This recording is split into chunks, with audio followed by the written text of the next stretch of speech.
I am going through and rebagging, re-oxing basically all the little neocaridinias that came in. Plastic bin these things like a pro. But first, look how cool these are. I'm so excited. Look at them, they're so cool. We got some saddleback loaches. These are really, really cool. These are the fish that Allie was just showing you that was in the bag.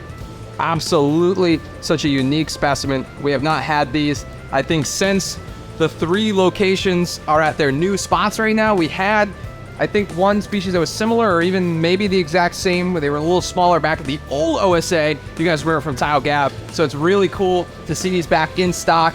Allie and I are super excited. Yeah, we always try and be conscious and reuse as many of these bags that we get when we get a new shipment in.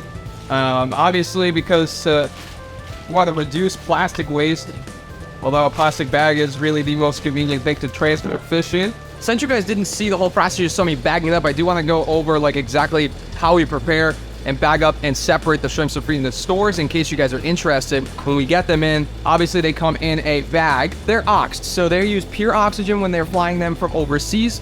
These specifically came from Bangkok, Thailand, so they're coming in with probably almost 48 hours of transit, and then they're in those bags.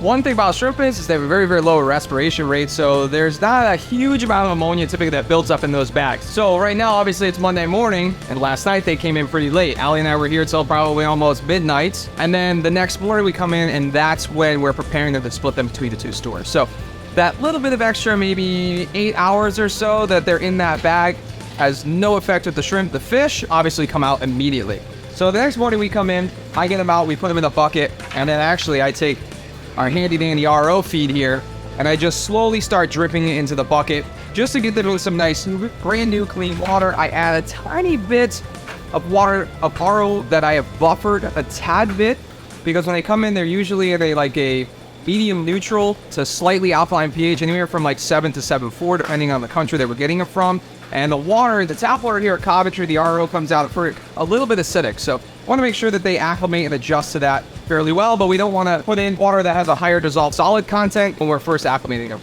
until we get them to their permanent tanks at Seekonk and respectively Wakefield. So that's a little bit of the process, and Danny can cut some B-roll with shrimp, and you can be entertained. Sorry, Scott. Let's get some more fish.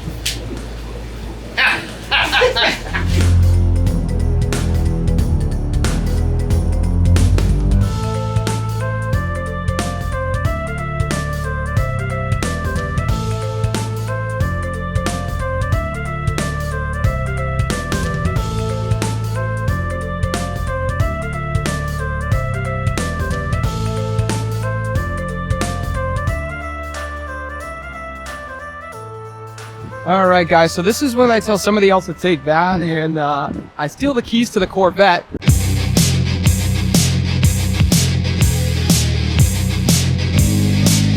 I gotta go find the keys.